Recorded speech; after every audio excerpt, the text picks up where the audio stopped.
스가랴 9장 1절에서 8절 말씀 있습니다. 제가 여러분 대신해서 공독해 올리겠습니다. 여호와의 말씀의 경고가 하드락 땅에 임하여 다메섹에 머물리니 세상 사람과 이스라엘 모든 지파의 눈이 여호와를 우러러 봄이니라. 그 접경된 하마세도 임하겠고 두로와 시도는 넓은 지혜가 있으니 그들에게도 임하니라. 두로는 자기를 위하여 보장을 건축하며 은을 티끌같이 정금을 거리에 진흙같이 쌓았은즉 주께서 그를 쫓아내시며 그의 바다 권세를 치시리니 그가 불에 삼키울지다. 아수글론이 보고 무서워하며 가사도 심히 아파할 것이며 에그로는 그 소망이 수치가 되므로 역시 그러하리라. 가사에는 임금이 끊칠 것이며 아스글론에는 거민이 없을 것이며 아스돈에는 잡족이 거하리라. 내가 블레셋 사람의 교만을 끊고 그 입에서 그 피를 그 이사이에서 그 가증한 것을 제하리니 그도 남아서 우리 하나님께로 돌아와서 유다의 한 두목같이 되겠고 에그로는 여붓 사람같이 되리라. 내가 내 집을 둘러 진쳐서 적군을 막아 거기 왕래하지 못하게 할 것이다. 포악한 자가 다시는 그 지경으로 지나지 못하리니 이는 내가 눈으로 친히 봅니라. 아멘. 자, 오늘은 세상을 향한 하나님의 마음이라는 제목으로 말씀 전하겠습니다. 하나님께서 이제 오늘 스가랴 9장 말씀을 통해서 이스라엘 주변에 있는 나라를 향한 하나님의 심판의 메시지를 이제 선포하십니다. 자, 그런데 제가 지난번에도 말씀드렸지만 하나님의 예언의 말씀에 일정한 좀 패턴이 있습니다. 그게 뭐냐면 심판의 메시지를 전하시고 회개를 촉구하신 다음에 그 다음에 하나님이 그냥 그걸로 끝나는 것이 아니라 회복의 메시지를 전하시고 그 다음에 다시 복을 더하여 주시겠다라는 것으로 항상 마무리를 하십니다. 그래서 우리는 하나님을 때로는 우리를 또 심판하시고 징계하시는 그런 하나님으로 이렇게 보지만, 그러나 구약 성경의 결과는 결국 모든 하나님의 백성들을 다시 회복시키시고 다시 신원을 복권시켜 주시는 그런 하나님, 소망의 하나님이다라는 것을 알 수가 있습니다. 자, 그런데 이러한 하나님의 심판의 메시지, 그 다음에 회복, 그 다음에 복 주시는 것, 이런 어떤 패턴들이 그대로 이방을 향해서도 동일하게 적용이 되고 있습니다. 자, 그러면 우리는 이런 생각을 합니다. 이스라엘의 하나님이 왜 열방까지 간섭하시는가? 그리고 열방의 죄를 지적하시고 또 열방이 회개하면 또 복을 주시겠다라고 그렇게 말씀하실까? 우리가 좀 의아할 수가 있습니다. 그런데 우리 하나님은 이스라엘의 하나님이기도 하지만 온 열방의 하나님이시기도 하다라는 것을 말씀하시기 때문이죠.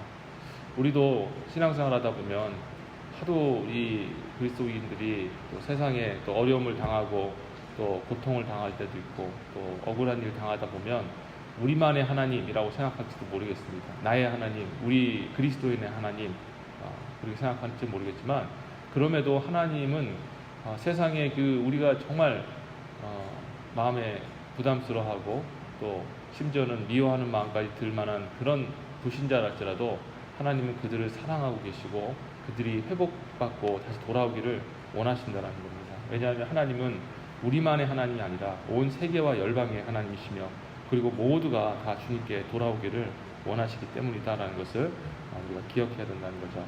그래서 오늘 특별히 이스라엘 주변에 있는 나라에 대해서 하나님이 이제 말씀하시는데, 자, 2절 보시면 그 접경된 하마세도 임하겠고 두로와 시도는 넓은 지혜가 있으니 그들에게도 임하리라 라고 말씀하셨습니다. 우선 하나님께서 주변에 있는 이스라엘의 그 나라 하맛, 그리고 두로, 시돈, 이 두로와 시돈 같은 경우에는 페니키아 지역에 아주 잘 사는 해안국가입니다. 오늘날에도 이렇게 해안국가, 이렇게 무역이 빈번한 그곳에 보면 굉장히 잘 살지 않습니까?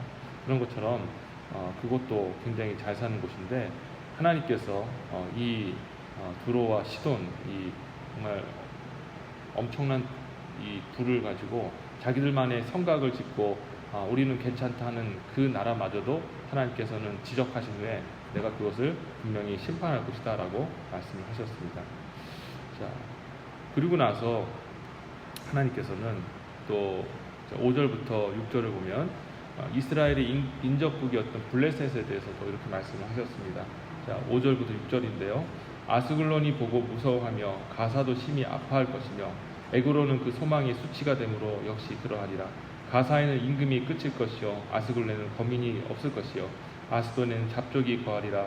내가 블레셋 사람의 교만을 끊고 그 입에서 그 피를 그 이사이에서 그 가증한 것을 제하리니 그도 남아서 우리 하나님께로 돌아와서 유다의 한 두목같이 되겠고 에그론은 여부 사람같이 되리라 말씀하셨습니다.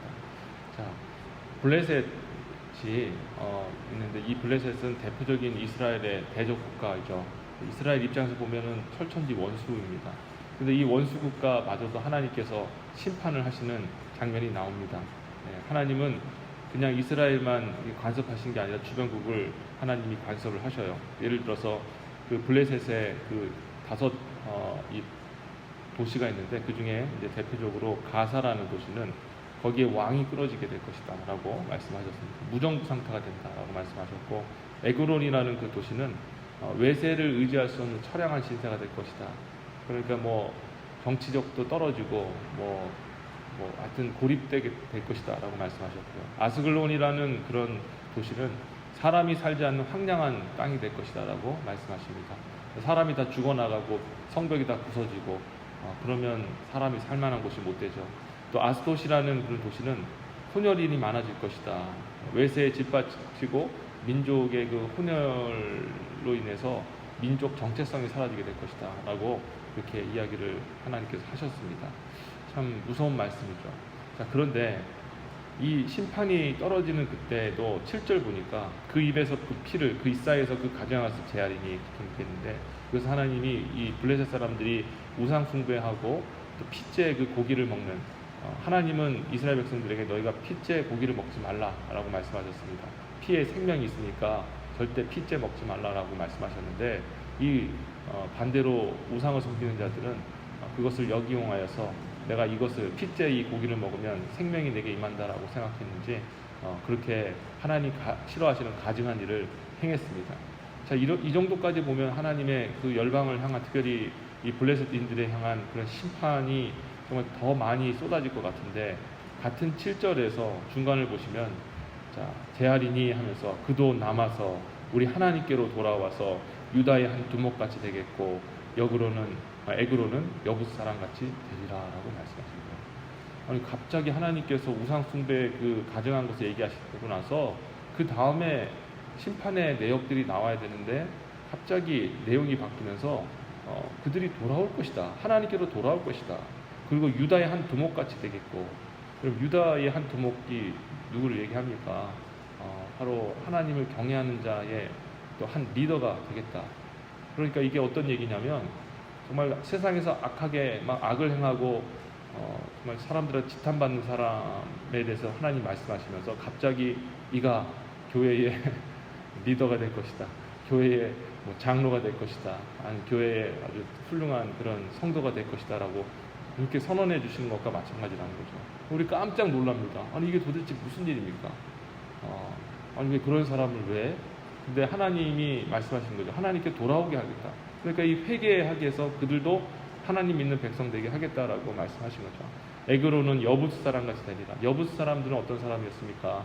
예전에 이스라엘 백성들이 가나안 정복할 때 그때에 이제 스스로 항복하고 원래 가나안 족속이었지만 스스로 항복하고 이스라엘이 편입된 사람 아닙니까? 그래서 그들과 함께 거하면서 비록 이스라엘의 12지파에 속하지는 않지만 이스라엘 백성, 준 이스라엘 백성처럼 그렇게 평생 하나님을 경외하면서 살았던 그런 민족, 아주 판단을 잘한 거죠. 그러니까 그런 민족과 같이 하나님을 대적했던 그 블레셋인들이 오히려 하나님의 백성이 되어서 하나님 백성과 함께 살게 될 것이다라고 그렇게 말씀을 하시는 것이죠. 자, 그래서 내가 내 집을 둘러 질을 쳐서 적군을 막아 거기 왕래하지 못하게 할 것이다. 포악한 자가 다시는 그 지경으로 지나지 못하리니 이는 내가 눈으로 친히 봅니다. 자, 여기 보면 하나님이 막아주겠다 하는 거기가 어디입니까? 이스라엘을 얘기하는 게 아니라 이방, 하나님께 돌아온 이방인들을 향해, 블레셋인들을 향해서 내가 친히 그들의 보호자가 되어주겠다. 내가 그들의 하나님이 되어주겠다라고 그 말씀을 하신 것이죠. 자, 그래서 우리는 이걸 통해 무엇을 알 수 있냐면, 하나님은 우리도 사랑하시지만 우리 이웃도 사랑하시고, 특별히 이 불신 영혼도 하나님이 간섭하시고 사랑하신다라는 것을 기억해야 합니다. 그래서 우리는 항상 이 불신자들을 향해서 열린 마음으로 그들도 하나님께 돌아올 수 있다라는 것, 우리가 잠시 먼저 돌아온 것 뿐이지 그들도 하나님의 자녀가 될 것이고 또 우리의 형제가 될 수 있다는 것을 항상 기억하면서 외부인에 대해서 또 불신자들에 대해서 항상 마음을 열고 그들을 미워하는 것이 아니라 오히려 하나님 앞에 기도하면서 그들이 속히 우리 가운데 함께하기를, 우리와 같이 하나님을 경외하는 자가 되기를, 우리와 함께 하나님을 예배하는 형제 자매가 될 수 있도록 그들을 위해서 함께 기도하는 저와 여러분이 되어야 될 줄 믿습니다. 이 선교의 마음을 가지고 우리가 살아갈 때 그것이 하나님 기뻐하시는 마음이 아니겠습니까? 하나님께서는 온 세계와 열방이 돌아오는 것을 아버지 원하신다면 우리도 항상 늘 기도의 제목 속에서 하나님, 이웃이 그리고 또 불신 영혼들이 주님께 돌아오게 해주십시오. 우리가 항상 이 자리에 있지만 언제나 그 사람들을 맞을 수 있는 그런 마음을 허락해 주시고 그들이 왔을 때 텃세 부리거나 그렇게 하지 말고 그들을 진심으로 환영하며 또 하나님 기뻐하시는 그런 형제 자매로 받아들일 수 있는 그런 넓은 마음, 사랑의 마음을 허락해 주십시오 라고 그런 마음으로 기도한다면 우리 하나님의 마음을 얼마나 기쁘시게 해드릴까, 하나님의 마음을 얼마나 시원케 해드릴까라는 그런 생각을 해봅니다. 오늘 여러분들의 기도 속에서 개인 기도도 물론 하시겠지만 열방을 향한 하나님의 회복 항상 늘 기도 제목 넣으시고 그 기도도 함께 주님께 올려드려서 오늘 하나님께 기쁨이 되어지는 이 복된 이 아침이 되시기를 주 예수의 이름으로 축원드립니다. 아멘. 기도하겠습니다. 하나님은 열방의 하나님이십니다. 그리고 우리가 생각할 때 불신 영혼들 그리고 정말 악하고 정말 돌아올 수 없을 정도로 정말 흉악한 자들도 주님께서는 회개하고 돌아오기를 원하신다라는 것을 오늘 말씀을 통해 알게 하셔서 감사합니다. 하나님, 우리 하나님을 기쁘시게 하는 것은 아버지여 이웃과 열방을 마음에 품고 그들을 위해 기도하는 것입니다. 그들이 때로는 우리를 힘들게 하고 상처 주고 우리를 아픔을 줄 수 있을지 모르겠지만 그러나 주님의 마음은 그들도 회개하고 주님께 돌아오는 것이 하나님의 뜻이오니 아버지 그들을 사랑으로 또 맞을 수 있도록 또 넓은 마음 주시고 또 주님의 그 사랑이 우리의 마음 가운데 부어져서 그들도 넉넉하게 품고 그리스도인이 될 수 있도록 아버지 우리를 하나님의 복음의 도구로 사용해 주시옵소서. 오늘도 하나님 기뻐하시는 기도의 제목들로 하나님을 영광 돌리는 복된 이 아침 되기를 간절히 소망하고 이 모든 말씀 우리 주 예수님의 이름으로 기도드립니다. 아멘.